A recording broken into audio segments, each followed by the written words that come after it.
Good morning dear students. विश्वास e learning app में आपका हार्दिक स्वागत है, अभिनंदन है। आप लोग कैसे हो? मुझे उम्मीद है कि आप लोग सभी अच्छे हैं।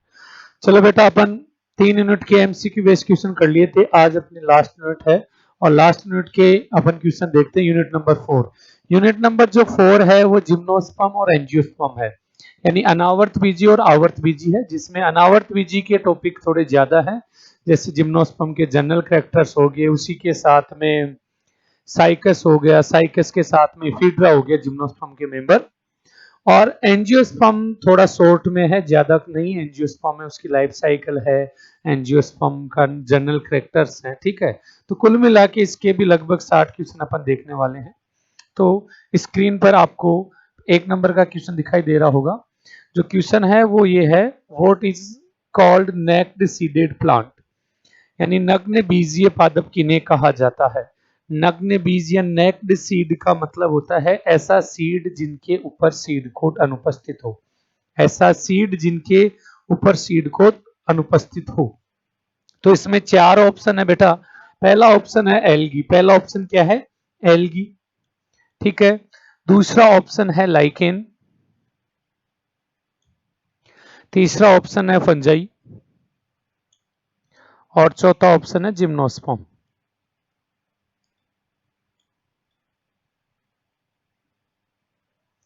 चार ऑप्शन है। अब आपसे पूछा गया है कि नेक्ड सीडेड। अब नेक्ड एक बार भूल जाओ, सीडेड देखो कि इनमें से सीडेड प्लांट कौन से हैं। तो क्या एल्गी में सीड बनते हैं क्या? अरे एल्गी में बीज बनते हैं क्या? बिल्कुल नहीं बनते, ठीक है। लाइकेन में बनते हैं कि? इनमें भी नहीं बनते, इसमें भी नहीं बनते। फंगी यानी कवक में भी नहीं बनते। बनते किस में है? जिम्नोस्पर्म और एंजियोस्पर्म में। तो जो जिम्नोस्पर्म प्लांट है उसको, जिम्नो का मतलब है नेक्ड यानी नग्न, और स्पर्म का मतलब है सीड, यानी ऐसे पादप या ऐसे प्लांट्स जिनके सीड पर सीड कोट अनुपस्थित होता है, ठीक है। या तो अनुपस्थित होगा या पतला सीड कोट या थिन सीड कोट पाया जाएगा। सीड कोट क्या होता है? एक परिपक्व सीड बीज की बात करें या फिर यू बोल सकते हैं मैच्योर सीड की बात करें, तो क्या क्या होता है बेटा? मैच्योर सीड में सीड कोट होता है, ठीक है। उसके अलावा एम्ब्रियो होता है सीड में, ठीक है। एंडोस्पर्म होता है, भ्रूणपोष जिसको बोलते हैं, और इसके अलावा कोटिलिडन्स होते हैं, लिडन्स। इस प्रकार ये 4 भाग होते हैं। इसके अलावा एल्यूरोन लेयर भी होती है, ठीक है। तब जाकर एक परिपक्व बीज बनता है। तो आउटर मोस्ट जो लेयर होती है सीड कोट, या जिसको टेस्टा भी बोलते हैं, क्या बोलते हैं? टेस्टा भी बोलते हैं, जो जिम्नोस्पर्म के सीड पर अनुपस्थित होती है। तो इसमें पूछा गया है नेक्ड सीडेड। तो बेटा ध्यान रखना, नेक्ड सीडेड प्लांट्स किसे कहते हैं? जिम्नोस्पर्म। देखो हिंदी में अनावर्त बीजी, यानी बीज के ऊपर आवरण नहीं पाया जाता है, उन्हें अनावर्त बीजी कहते हैं। तो इसमें जो करेक्ट ऑप्शन होगा वो क्या जाएगा? ऑप्शन नंबर डी जाएगा। क्लियर है? नेक्स्ट क्वेश्चन देखते हैं अपन। नेक्स्ट क्वेश्चन है कि on the basis of evolution the correct order in plant kingdom is, यानी इवोल्यूशन या उद विकास के आधार पर जो पादप जगत का जो सही क्रम है वो आपको इसमें ढूंढना है या सेलेक्ट करना है। इवोल्यूशन क्या होता है? यानी उद विकास जिसे बोलते हैं। उद विकास का मतलब रैपिडली या स्लोली स्लोली चेंजेस होना चाहिए। प्लांट्स हो चाहे एनिमल्स हो, ऑल लिविंग बीइंग में स्लोली स्लोली चेंज होता है। कि ऐसे आपने कभी सुना होगा कि ह्यूमन बीइंग जो अपनी प्रजाति है उनमें पहले बहुत पूरी बॉडी पर हेयर पाए जाते थे, बाल पाए जाते थे, जो धीरे धीरे विलुप्त हो गए, ठीक है। तो कहने का मतलब इवोल्यूशन का मतलब होता है सतत क्रम से इवोल्यूट होना या उद विकास या विकसित होना। कुछ भी चेंज हो सकता है, कुछ भी चेंज हो सकता है। वो चेंज म्यूटेशन के कारण भी हो सकता है या एक्सटर्नल फैक्टर के कारण भी हो सकता है, या म्यूटेशन का मतलब होता है सडनली चेंज होना जीन सीक्वेंस में, ठीक है। तो इवोल्यूशन के आधार पर आपसे पूछा है कि 5 प्रकार के जो प्लांट है उनका क्रम बताना है। तो सबसे पहले तो बेटा आपको ये पता होना चाहिए 5 प्रकार के प्लांट, मेन प्लांट देखो फंजाई लाइकेन भी प्लांट कैटेगरी में आते हैं, लेकिन 5 किंगडम या 5 प्रकार के जो प्लांट है प्लांट किंगडम में, वो मेन प्लांट मैं बता रहा हूं यहां पर। देखो कौन से होते हैं, एल्गी, ठीक है, एल्गी के बाद में ब्रायोफाइटा, ब्रायोफाइटा के बाद में बेटा टेरिडोफाइटा,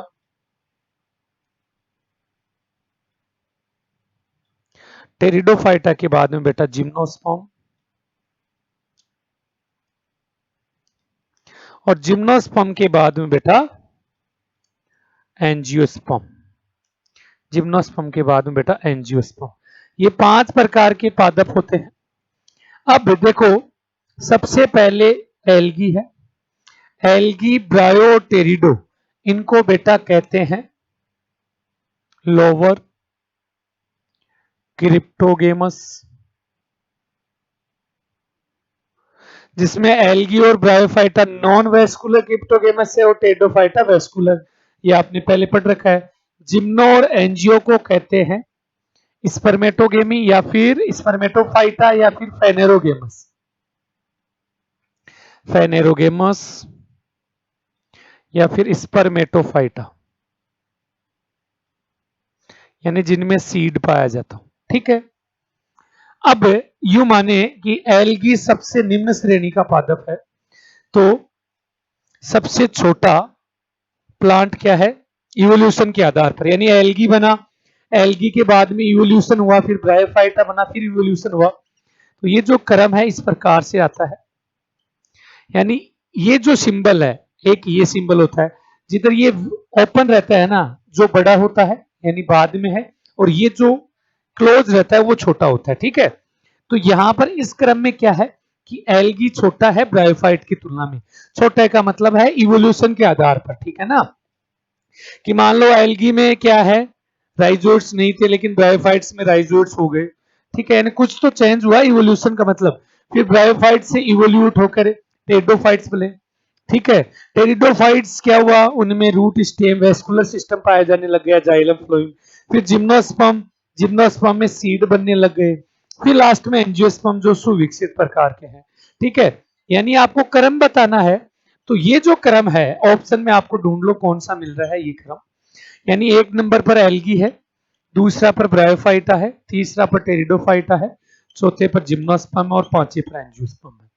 ये क्रम आपको ढूंढना है, ठीक है। तो इसमें जो पहला ऑप्शन है उसमें 1 नंबर पर लाइकेन है, फिर एल्गी है, फिर जिम्नोस्पर्म है, एंजियोस्पर्म और लास्ट में भी एंजियोस्पर्म है। यानी पहले ऑप्शन में क्या दे रखा है, पहले ऑप्शन में दे रखा है बेटा लाइकेन, मैं शॉर्ट में लिख देता हूं लाइकेन को, लाइकेन एल्गी, और सिंबल कौन सा है ये वाला, यानी ये वाला का मतलब इसमें लाइकेन बड़ा है एल्गी से, ठीक है। फिर जिम्नोस्पर्म दे दिया, जिम्नोस्पर्म से बड़ा एल्गी है, एल्गी हो ही नहीं सकता, एल्गी तो 1 नंबर पर है, जिम्नोस्पर्म 4 नंबर पर है, यानी पहला ऑप्शन तो जाएगा नहीं, ठीक है। दूसरा बी ऑप्शन है जिसमें पहला एल्गी है, दूसरा ब्रायोफाइटा है और तीसरा टेरिडोफाइटा है, जिसमें ऐसे है, यानी दूसरे ऑप्शन में क्या कह रहा है कि एल्गी सबसे पहले आए हैं, फिर ब्रायोफाइटा है, फिर टेरिडोफाइटा, ये भी नहीं जाएगा। तीसरा ऑप्शन है एल्गी ब्रायोफाइटा, तीसरा ऑप्शन ये है जो कि करेक्ट है, ब्रायोफाइटा, टेरिडोफाइटा और जिम्नोस्पर्म और एंजियोस्पर्म, और चौथा है all of these, all of these वैसे नहीं जाएगा। यानी कहने का मतलब इसमें जो करेक्ट ऑप्शन जाएगा वो जाएगा सी ऑप्शन, वो क्या जाएगा डियर स्टूडेंट, सी ऑप्शन, ठीक है। ऐसे क्वेश्चन बहुत इजी हैं, मैंने डिटेल से आपको समझा दिया है, क्लियर है। नेक्स्ट क्वेश्चन देखते हैं अपन।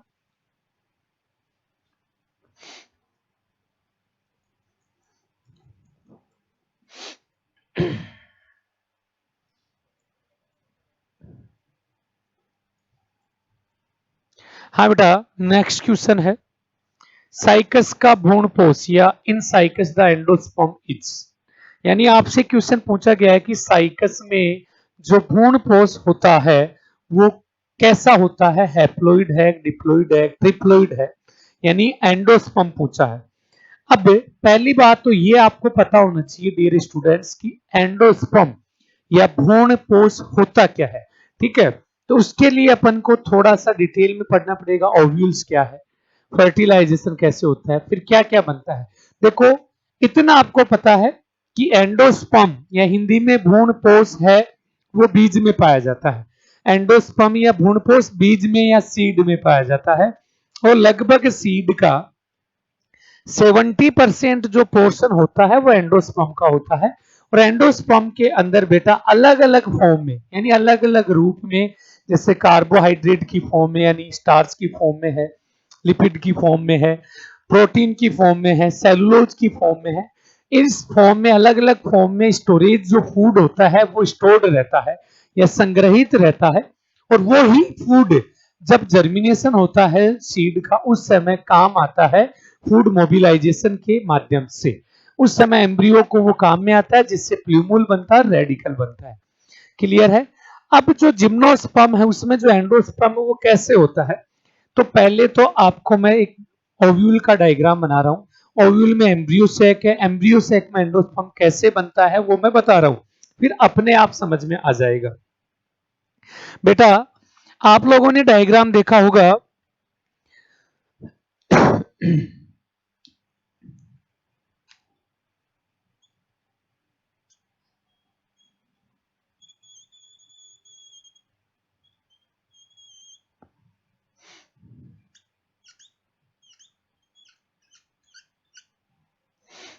इस प्रकार का डायग्राम देखा होगा। डायग्राम अभी पूरा ही नहीं हुआ, ध्यान रखना।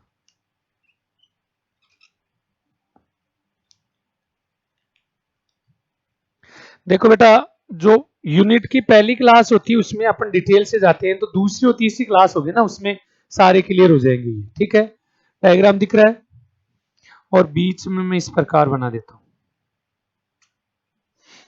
ठीक है, अब मैं ब्लैक पेन से ही बना रहा हूं यहां पर।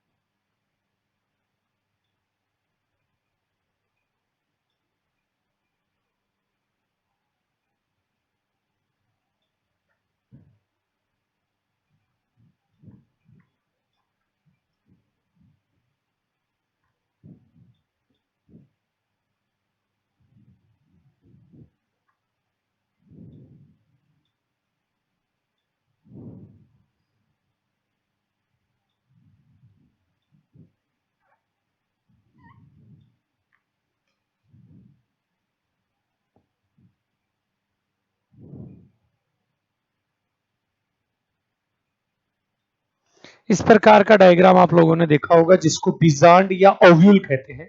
और ये पाया कहां जाता है, ये ओवेरी में पाया जाता है। ओवेरी यानी, थोड़ा सा मैं ऊपर ले जाता हूं, जो फीमेल रिप्रोडक्टिव ऑर्गन होता है गाइनोसियम फ्लोर में, जिसमें नीचे ओवेरी पाई जाती है, स्टाइल, और ये स्टिग्मा। मैं इससे ऊपर नहीं ले जा सकता। ऐसा डायग्राम देखा होगा ओवेरी का। ठीक है, मैं ये रब कर देता हूं, ओनली समझाने के लिए मैंने बताया है। ठीक है, अब यानी फ्लोवर की एलएस आप लोगों ने देखी होगी। एक बार मैं इधर इसको यहीं रोक के यहां एक डायग्राम और बना रहा हूं।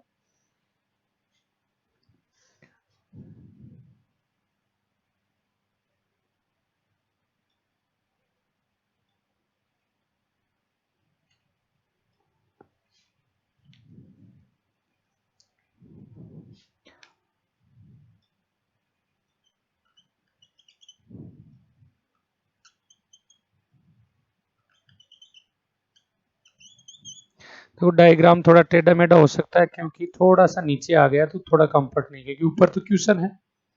ठीक है,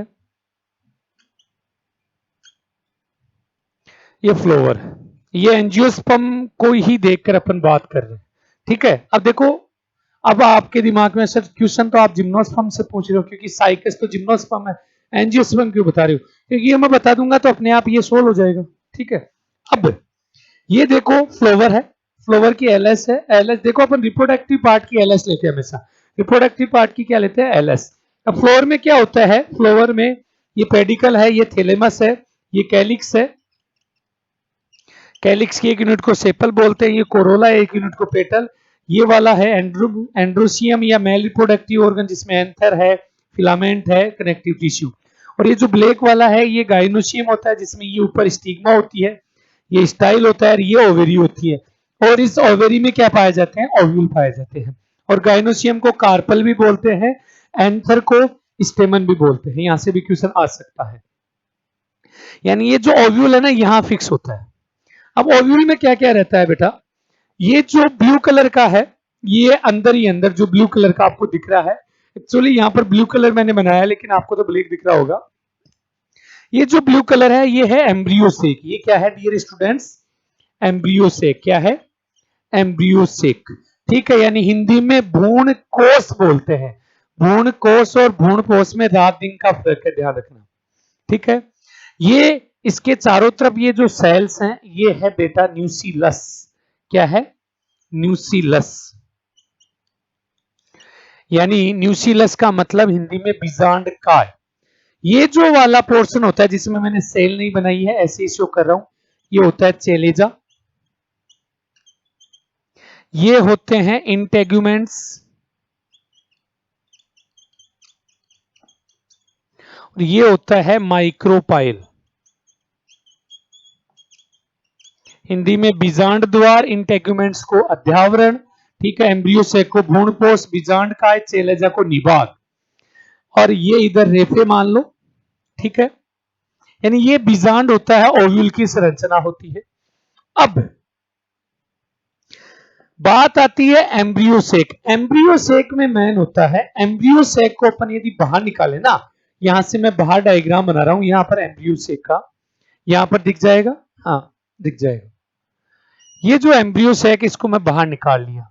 ठीक है, आपको समझाने के लिए निकाला है मैंने, ऐसे मैं सोचना सर ऐसे थोड़ा निकलता है बाहर। एम्ब्रियोसेक में क्या है, बीच में ये जो बड़ी सी सेल बना रहा हूं ये एग सेल है, ये दो सिनर्जिड सेल होती हैं, और ऊपर होती हैं ये तीन एंटीपोडल सेल, और बीच में ये होता है पोलर न्यूक्लियस।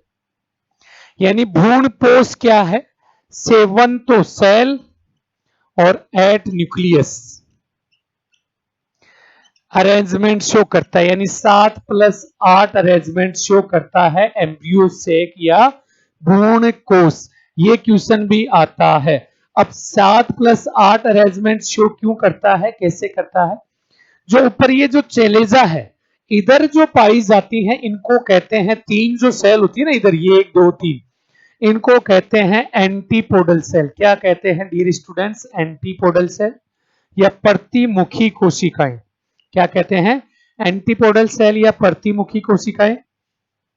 ये जो बीच में है बड़ी सी इसको कहते हैं एग सेल या अंड कोशिका। ये जो दो हैं इनके पास में इनको कहते हैं सिनर्जिड सेल, सिनर्जिड सेल या सहायक कोशिका। ये है पोलर न्यूक्लियाई या सेंट्रल कोशिका, पोलर न्यूक्लियाई। अब ये एम्ब्रियोसेक होता है। अब इसमें 7 तो कोशिका है, 7 तो क्या है कोशिका, और 8 क्या है केंद्रक है। 7 कोशिका कैसे हो गई, अरे 3 तो ये हो गई, एक कोशिका ये हो गई, जोड़ते थे ना, एक कोशिका ये हो गई, ठीक है, और 2 कोशिका ये हो गई। अब जोड़ दो भाई, 2 और 1 3 रे 4 3 7, 7 कोशिका हो गई ना, 7 तो सेल होगी, हुई कि नहीं हुई। ठीक है, अब केंद्रक देखो, एक 7 सेल में या 7 सेल में 7 न्यूक्लियस हो गए, लेकिन जो पोलर न्यूक्लियस है ना वहां पर 2 केंद्रक है, वहां पर न्यूक्लियस कितने हैं 2, तो न्यूक्लियस कितने हो गए, यहाँ पर 8 न्यूक्लियस हो गए। तो हुआ ना 7+8 अरेंजमेंट, हुआ कि नहीं हुआ, यहां तक समझ में आ गया। अब बात करते हैं एंडोस्पर्म की। एंडोस्पर्म कैसे बनता है, यहां तक समझ में आ गया। मैं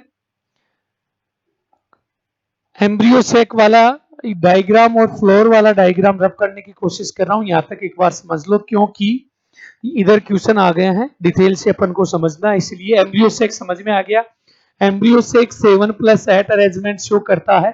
कैसे करता है मैंने बता दिया, एक एक कोशिका और एक एक केंद्रक मैंने आपको काउंटिंग करवा दी है, यहां से भी क्वेश्चन आ सकता है। ठीक है, अब ये फ्लोर भी साफ कर देता हूं मैं। अब बात आती है रिप्रोडक्शन के समय फर्टिलाइजेशन की। तो बेटा फर्टिलाइजेशन क्या होता है आपको पता है, मेल और फीमेल गैमिट का फ्यूजन होना। मेल गैमिट और फीमेल गैमिट का फ्यूजन होना क्या कहलाता है, फर्टिलाइजेशन या निषेचन कहलाता है। फर्टिलाइजेशन के समय क्या होता है आपको पता है, ये जो ओव्यूल है किसमें फिक्स है, ओवेरी में। ओवेरी का जो ऊपर वाला भाग है वो है स्टाइल है, और वो स्टिग्मा ऊपर है। स्टिग्मा पर क्या आते हैं, पोलन ग्रेन आते हैं। अरे पोलन ग्रेन क्या है, जिनको माइक्रोस्पोर भी बोल सकते हैं, और क्या बोल सकते हैं, मेल गैमेट भी बोल सकते हैं, माइक्रोस्पोर या मेल गैमेट या पोलन ग्रेन बोल सकते हैं। एक्चुअली मेल गैमेट तो उसमें बनते हैं, लेकिन बोल भी सकते हैं, कोई दिक्कत नहीं। अब पोलिनेशन होता है, पोलिनेशन का मतलब होता है परागण, यानी एंथर से पोलन ग्रेन्स का स्टिग्मा तक जाना क्या कहलाता है, पोलिनेशन या परागण कहलाता है। जब स्टिग्मा पर पोलन ग्रेन आ गए तो उनका जर्मिनेशन होता है, वो मैं नहीं बता रहा हूं, यहां पर वो आगे बढ़ेंगे, ठीक है। और पोलन ट्यूब बनती है, और उस पोलन ट्यूब में मैं इधर साइड में बना रहा हूं ये पोलन ट्यूब, ठीक है ना, इस प्रकार से समझाने के लिए। उस पोलन ट्यूब में मैं डायरेक्ट दो मेल गैमेट ही बता रहा हूं, ठीक है, ऐसे नहीं बता रहा हूं वेजिटेटिव सेल बनती है, जनरेटिव सेल, ये टॉपिक आगे पढ़ेंगे, ठीक है। अब ये जो पोलन ट्यूब है, निषेचन होगा। अरे भाई निषेचन होता क्या है, मेल गैमेट का फीमेल गैमेट के साथ फ्यूजन या अंड कोशिका के साथ फ्यूजन, ये दो मेल गैमेट है।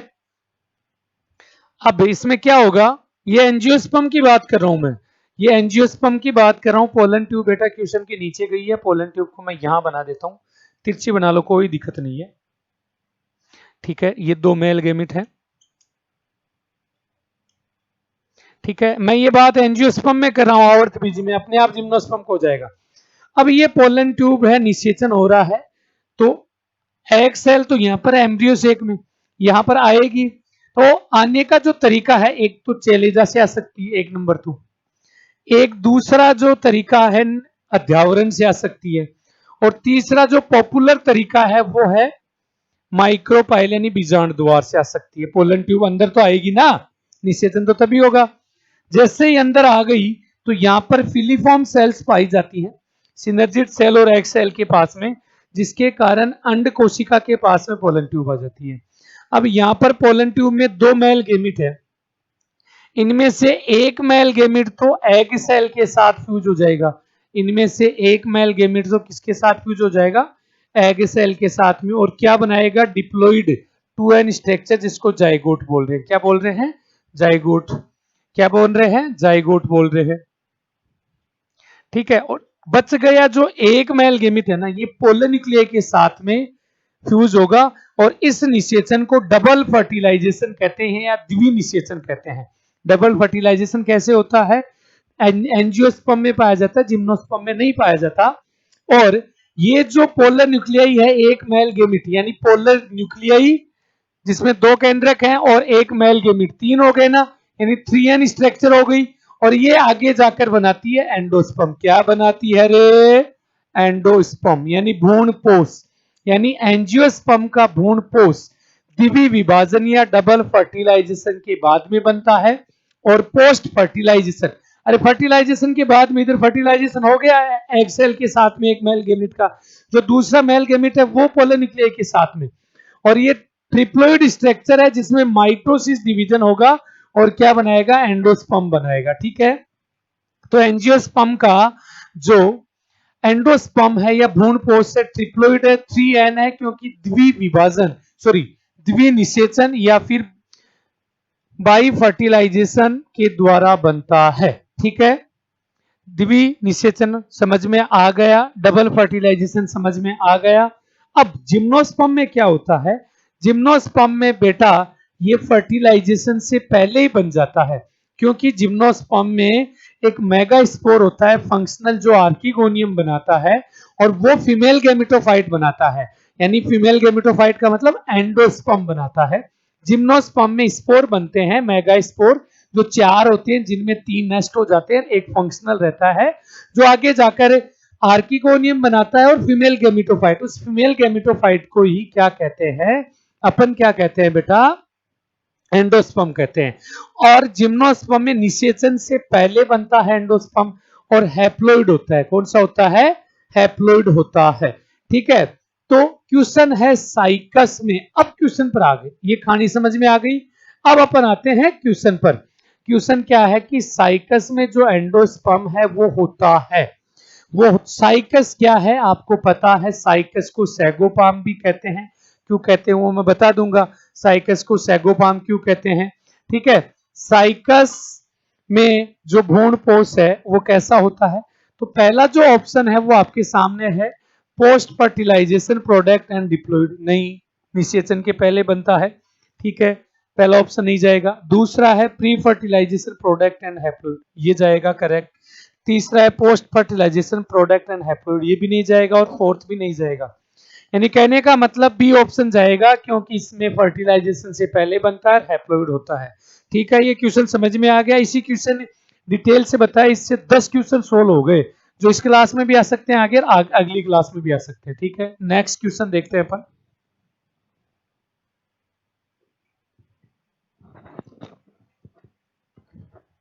हाँ बेटा, नेक्स्ट क्वेश्चन है कि this is considered to be living fossil, जीवित जीवाश्म है। अब आपको पता है जीवाश्म क्या होता है, कल बताया था थर्ड यूनिट में, पहली बोटनी में, टेरिडोफाइट्स में जो राइनिया टेरिडोफाइट्स है वो फोसियल टेरिडोफाइट्स है।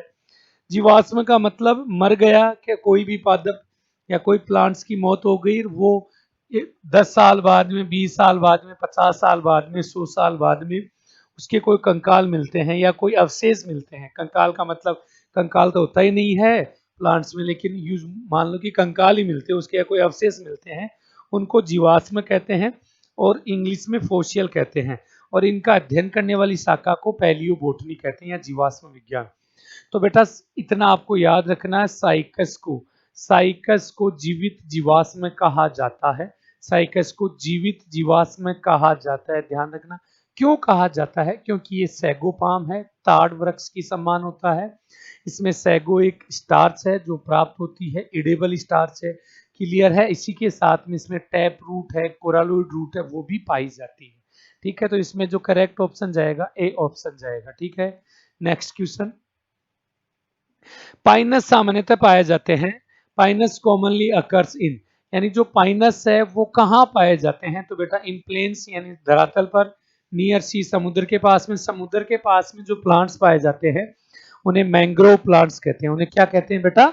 Mangrove plants. On hill in water, यानी वाटर में भी, पानी में भी नहीं पाया जाएगा। अरे पानी में तो एक्वेटिक प्लांट्स पाए जाते हैं, हिल यानी पहाड़ी क्षेत्र पर। तो पाइनस है, साइकस है, ये सारे पहाड़ी क्षेत्रों पर ही पाए जाते हैं। क्लियर है, तो इसमें जो करेक्ट ऑप्शन जाएगा सी ऑप्शन जाएगा। ठीक है, next question. This is the most commonly occurring ornamental species of Cycas. Cycas की सजावटी रूप में पाई जाने वाली, सामान्यतः सजावटी रूप में पाई जाने वाली साइकस की जाति, यानी साइकस रिवोल्यूटा एक ऐसी स्पीसीज है जो कि नॉर्मली गार्डन में आपको देखने को मिल जाती है। इसके अलावा बेडोमी है, साइकस सर्सिनेलिस है, साइकस रम्फी है, ये चारों स्पीसीज साइकस की है। लेकिन साइकस जो रिवोल्यूटा है, आप लोगों ने साइकस पढ़ा है तो उसमें स्पीसीज के नाम पढ़े होंगे। साइकस जो रिवोल्यूटा है वो बेटा नॉर्मली गार्डन में पाई जाने वाली स्पीसीज है और ऑर्नामेंटल स्पीसीज है। ठीक है, तो इसमें जो करेक्ट ऑप्शन होगा वो होगा ए ऑप्शन। नेक्स्ट क्वेश्चन देखते हैं। चिलगोजा edible seed are obtain from, खाने योग्य चिलगोजा बीज प्राप्त होता है। अब देखो चिलगोजा क्या है, नॉर्मली इसको पर साबूदाना भी बोलते हैं। साबूदाना जो मार्केट में मिल जाता है, साबूदाने की खीर भी बनती है, कभी खाई होगी तो बहुत टेस्टी बनती है। चिलगोजा बेटा एक प्लांट्स का सीड है और वो प्लांट्स है पाइन, वो क्या है? पाइनस। इसको चीर पाइन भी बोलते हैं, पाइनस। और पाइनस के ब्रैकेट में मैंने स्पीसीज का नाम लिखा रखा है जिरार्डियाना। क्या लिखा रखा है? जिरार्डियाना। क्या लिखा रखा है डियर स्टूडेंट? जिरार्डियाना। यानी पाइनस तो प्लांट है, उसकी स्पीसीज कौन सी? जिरार्डियाना।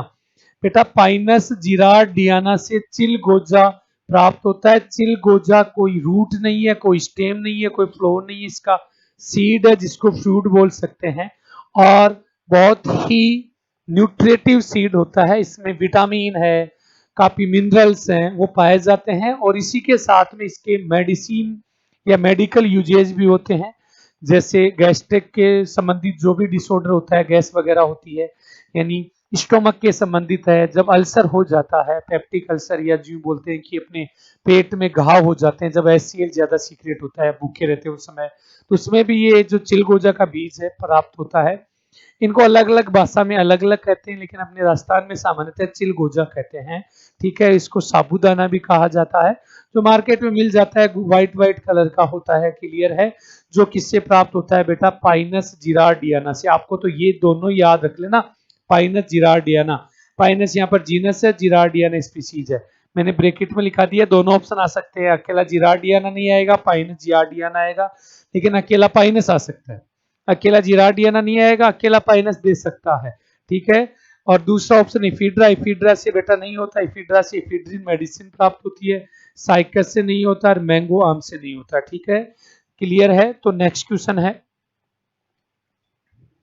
साइकस की जो लीव्स होती हैं वो होती हैं, अब लीव्स देखो, लीव्स दो ही प्रकार की होती हैं, एक तो सिंपल लीव्स और एक कंपाउंड लीव्स। ये तो होती है उनके अरेंजमेंट के आधार पर, सिंपल लीव्स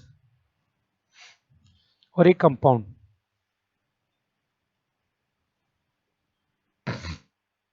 सिंपल का मतलब सरल पत्ती, यानी एक साथ केवल एक ही लीव्स पाई जाएगी, एक साथ केवल एक ही लीव्स पाई जाएगी, इसको अपन सिंपल लीव्स कहते हैं। और कंपाउंड लीव्स का मतलब एक रेचिस पाया जाएगा बीच में और उनके दोनों तरफ लीव्स पाई जाएंगी, ठीक है, उनके दोनों तरफ ऐसे लीव्स पाई जाएंगी, यानी एक से अधिक जो लीव्स पाई जाती हैं उनको कहते हैं कंपाउंड लीव्स, यूं मान लो। और सिंपल का मतलब अकेली एक पत्ती का पाया जाना, क्लियर है, ये तो समझ में आ गया। अब इसके अलावा एक होती है पाल्मेटली, एक होती है पीनिएटली। सिंपल और कंपाउंड तो समझ में आ गया ना, सिंपल ये है, कंपाउंड ये है, ठीक है। अब एक होती है पाल्मेटली, पाल्मेटली, और दूसरी होती है बेटा पीनिएटली। दूसरी कौन सी होती है? पीनिएटली। पाल्मेटली को कहते हैं हिंदी में स्तनाकार, पीनिएटली को कहते हैं स्वच्छाकार, क्लियर है। पाल्मेटली का मतलब होता है कि चौड़ी लीव्स, चौड़ी लीव्स क्या है? पाल्मेटली, फैली हुई लीव्स, चौड़ी, जो कि नॉर्मली जो एंजियोस्पर्म की बात करें डाइकोट में मिल जाती है, ठीक है ना। अरे सरसों वगैरह की इनकी लीव्स देख लो, आम की, इनकी चौड़ी होती है। पीनिएटली का मतलब होता है निडल से, पतली, जैसे गेहूं है जो है इनकी पतली होती है ना, अरे इस प्रकार तो होती है गेहूं जो की लीव्स पतली पतली, इनको बोलते हैं पीनिएटली लीव्स, क्लियर है। सिंपल लीव समझ में आ गया, कंपाउंड लीव्स, पाल्मेटली, पीनिएटली, बोलो यस या नो। अब क्वेश्चन है साइकस की कैसी होती है, तो बेटा साइकस में, साइकस का आपने डायग्राम देखा होगा, साइकस का डायग्राम आप लोगों ने देखा होगा बेटा, साइकस के प्लांट का या एक्सटर्नल मॉर्फोलॉजी का। तो बेटा मैं एक बार डायग्राम बना के दिखा देता हूं आपको। ये साइकस का मेन स्टेम है मान लो, और ये रूट है। साइकस में मेन जो रूट सिस्टम होता है वो टैप रूट सिस्टम पाया जाता है, इसके अलावा कोरालोइड रूट भी पाई जाती है जो आगे डिस्कस करेंगे क्या होती है, ठीक है। ये मेन स्टेम है, और ये स्टेम के शीर्ष भाग पर, स्टेम के शीर्ष भाग पर क्या पाई जाती है? ब्रांचेस ऐसे पाई जाती हैं, और उनमें पीनिएटली लीव्स, पीनिएट का मतलब सुई के आकार की तीखी तीखी पत्तियां पाई जाती हैं ऐसे। ताड़ का वृक्ष देखा है आपने, ताड़ का वृक्ष मिल जाएगा गार्डन वगैरह में, ठीक है, उस प्रकार की पत्तियां पाई जाती हैं। यानी कहने का मतलब ये एक तो क्या है? पीनिएटली है यानी सुई के समान, और एक कंपाउंड, कंपाउंड का मतलब क्या है? अरे कंपाउंड का मतलब क्या है? दो चार पत्तियां साथ में ऐसे है ना, सिंगल सिंगल नहीं है, ठीक है। ये जो बीच में लाइन होती है जिससे जुड़ी उसको रेचिस बोलते हैं, क्लियर है। ये साइकस का ऐसे प्लांट होता है, नॉर्मली मैंने बनाया रफली। ये स्टेम होता है जिसमें ऐसे ब्रैक्ट होते हैं, स्केल्स होते हैं, ठीक है। तो इसमें जो करेक्ट ऑप्शन जाएगा पीनिएटली कंपाउंड, यानी सुई के आकार की और संयुक्त प्रकार की पत्तियां।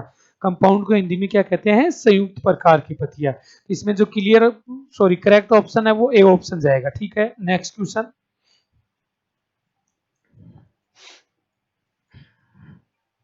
हाँ बेटा नेक्स्ट क्वेश्चन है, ये सीधा सा है, साइकस की उत्पत्ति, या इसको यूं भी पूछा जा सकता है, age of Cycas, age of Cycas. Cycas का काल किसे कहा जाता है? तो बेटा पैलियोजोइक एरा को कहा जाता है, ये आपको याद रखना है। तो इसमें जो करेक्ट ऑप्शन जाएगा वो जाएगा ऑप्शन बी, ठीक है। Next question, the gymnosperm occurring in desert is, desert में, डेजर्ट का मतलब थार, यानी जीरोफिटिक कंडीशन, यू मान लो। जीरोफिटिक का मतलब मरुस्थलीय या मरुद्भिद, यानी जहां जीरोफिटिक, जीरोफिटिक का मतलब क्या होता है?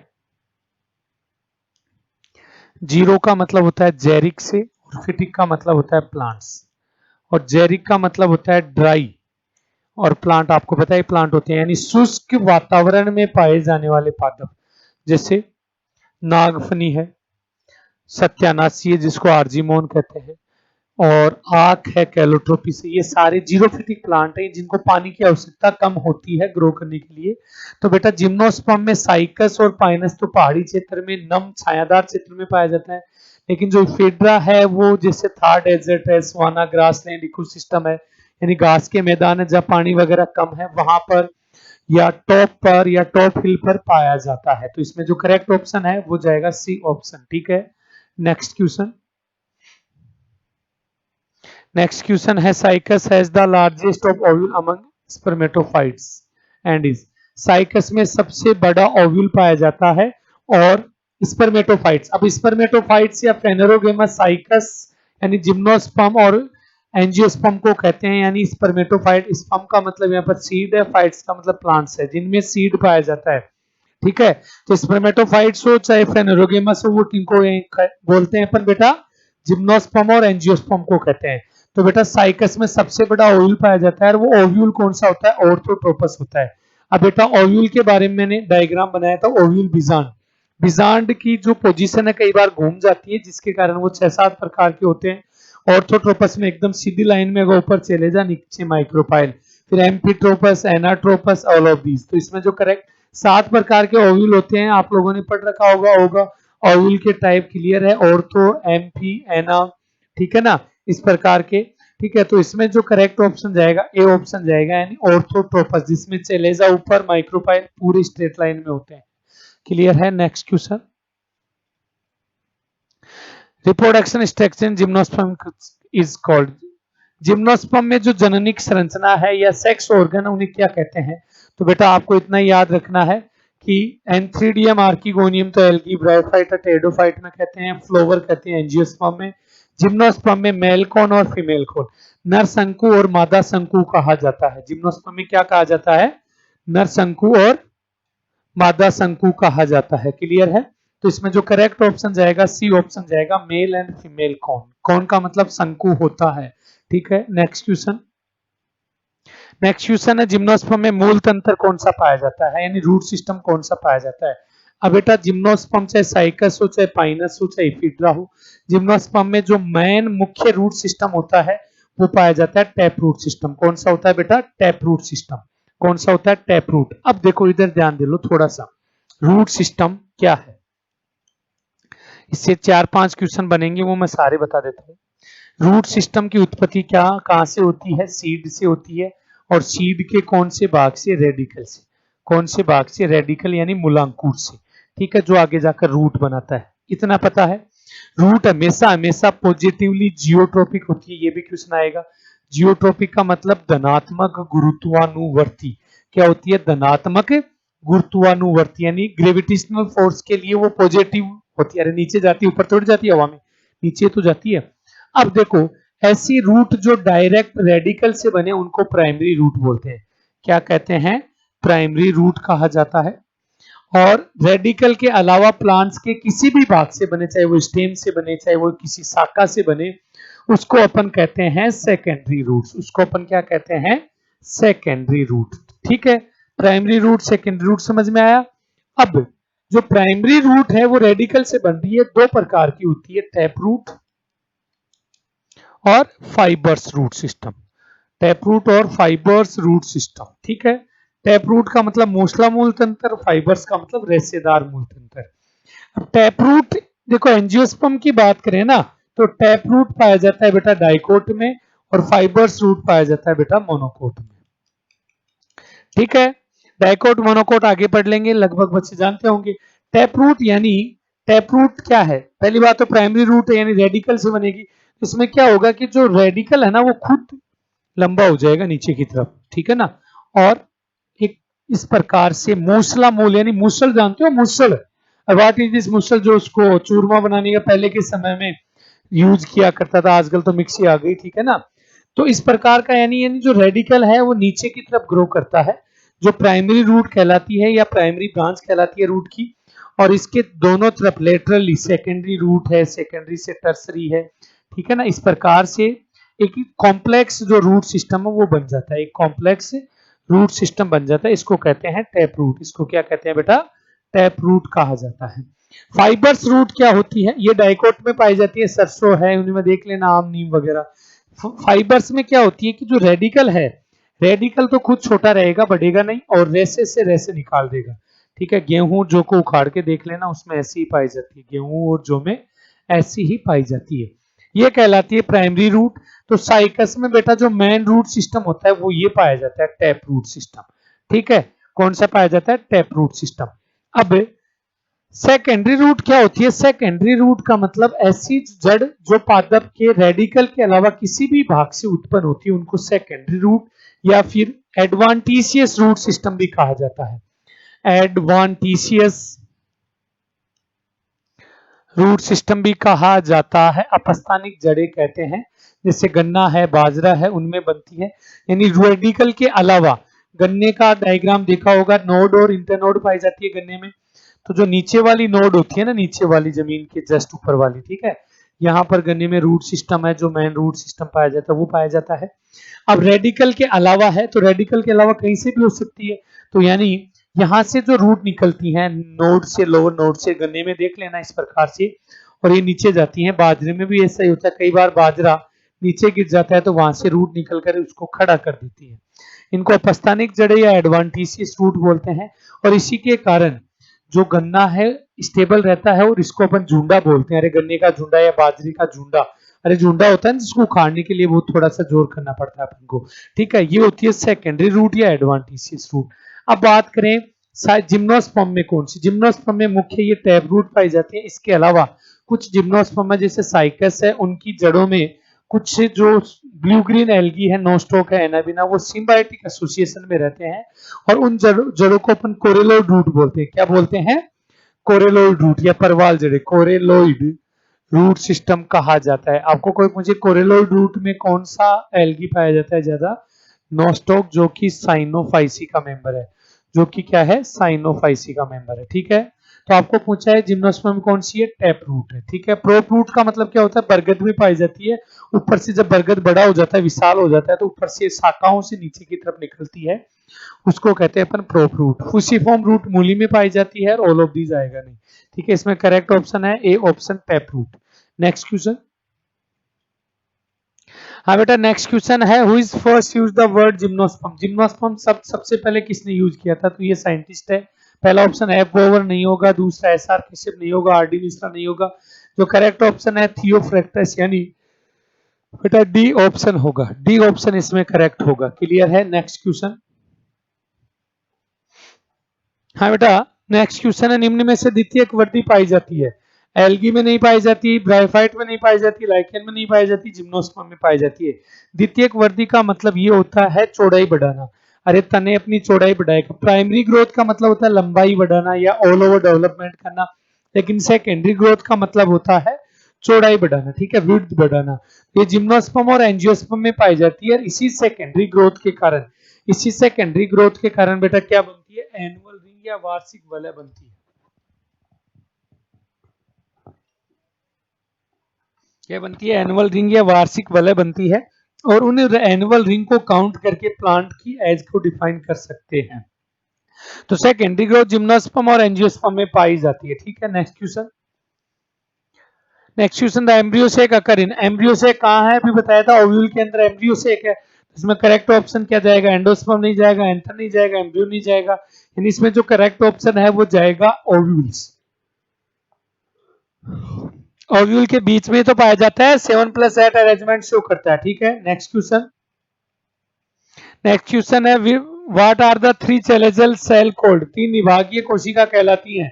अरे ये एम्ब्रियो सेक था ओव्यूल के अंदर, तो इसमें जो ऊपर की तरफ जो निभाग या चेलेजा की तरफ पाई जा रही थी, उन कोशिकाओं को क्या बोल रहे थे अपन? उनको अपन क्या बोल रहे थे बेटा?